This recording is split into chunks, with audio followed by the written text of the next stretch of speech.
if I can do my initial assessment, it was destroyed, but not to the level that the U.S. Air Force and the Israelis hoped.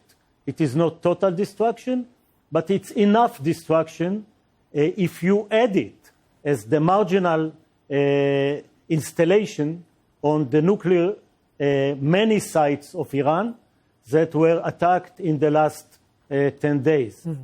So it is not the engineerical and the kinetic effect, it's what will be the political and the diplomatic effect of such an attack. All right, so let me ask you that then. It is very important. Let me ask you that, because there's a lot of sound and noise in the atmosphere about what happens next, the day after. What's your plan?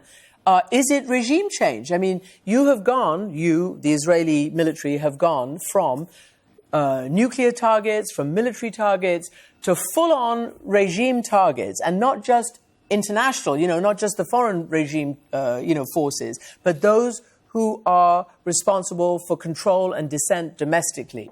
What are you trying to do?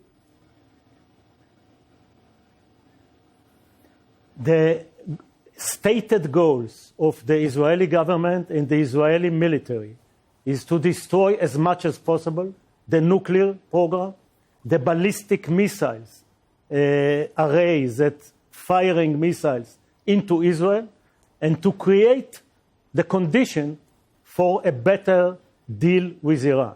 And this war will be tested, what will happen in the day after to the Iranian nuclear program. Mm-hmm. This is the goal. The regime change was never the goal, never, because I don't know, and I'm expert to air power, how you change a regime with air power. And Israel is employing only air power in Iran. For regime change, you need boots on the ground.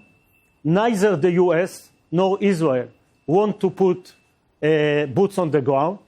It can come only from internal, domestic, 80% of the Iranian people who hate the regime, and if there were fair and free election, they will vote out the Islamists, the Ayatollahs, the radical terrorist regime of Ayatollah Khomeini. Okay, I want to ask you this. You said the stated goal, but the increasingly stated goal by both your prime minister and other ministers, and now by the president of the United States, is regime change. So specifically, I want to ask you, because, you have social media accounts and the government is busy, talking it all up in public and on social media. So Israel says that it attacked the gates, the entry to the Éivin prison in northern Tehran, a place I know very, very well indeed.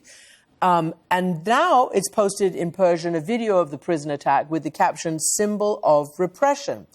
And also going after the Basij. You know what the Basij are. They're the domestic shock troops that keep control and violently put down uprisings. And so I want to ask you, was that a good idea to hit the prison? Because we've heard from our friends who have inmates and relatives inside that the blast went inside and has caused damage and to at least one block and major damage to another block.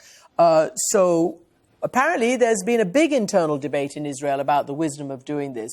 What is the point of hitting a prison? Can you tell me? With innocent political prisoners inside. People who you should be trying to save, no? Christian, you are taking me to a place that I don't have the details about. What I saw is only attack of the gate. So to free them from this awful prison. So don't take me to these details because I cannot help you. On the other side, I will tell you that 2 families of targets were excluded from the Israeli attack. The oil industry, the gas, the energy, because Israel didn't want to create a global crisis. And second is the top civilian leadership. Israel targeted the IRGC commanders, the head of the Iranian army, but not the civilian leadership. And what Israel is signaling that it can reach the civilian leadership, and those Basij and other IRGC are in the middle of Tehran. Since Iran is targeting Tel Aviv and hospitals in Beersheba, and they are by now killed only civilians, Israel is targeting only military and nuclear targets, and now it is coming to the regime. If it will help to change the regime from the inside, that will be wonderful. This will be the best result of this war. But nobody is trying to make the regime change because it cannot be done, as I already said, by air power. Mm-hmm. So I wonder why President Trump is now musing in public posts about regime change, even after his own advisors said we're not at war with the Iranian people or with Iran, but only with the nuclear program.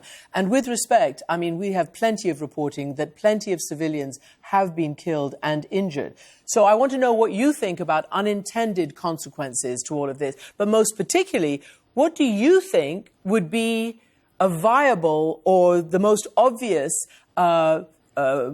group or whatever to take over if this regime, as you say, should topple?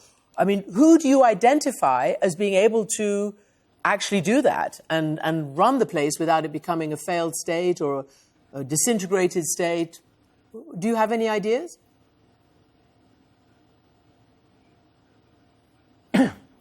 I don't think that I understood your question. Okay. But if you ask about innocent people that are killed in a war, this is a war. What you are judged by who you aim at. If you aim at a legitimate military target that contribute to achieve the objectives of the war, this is a legitimate target, and there will be collateral damage. There will be collateral damage, but it should be proportional to the goals of the campaign. Mm-hmm.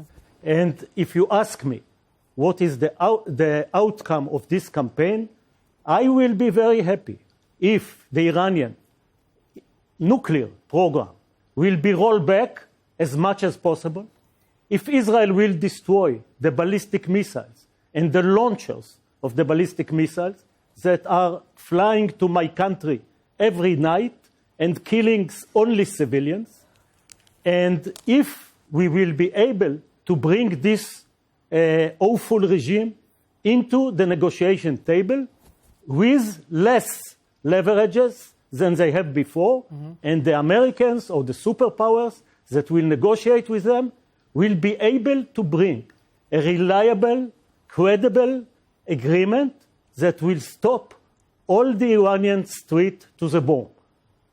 And this will be done mm-hmm. on the basis of the golden standard.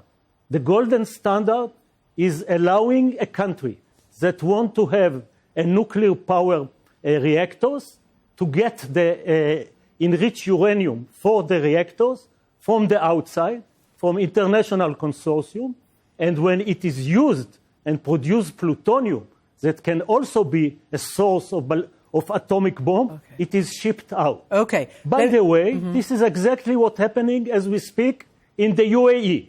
The UAE is up to the golden standard, mm-hmm. and they have nuclear reactors, and everybody is happy.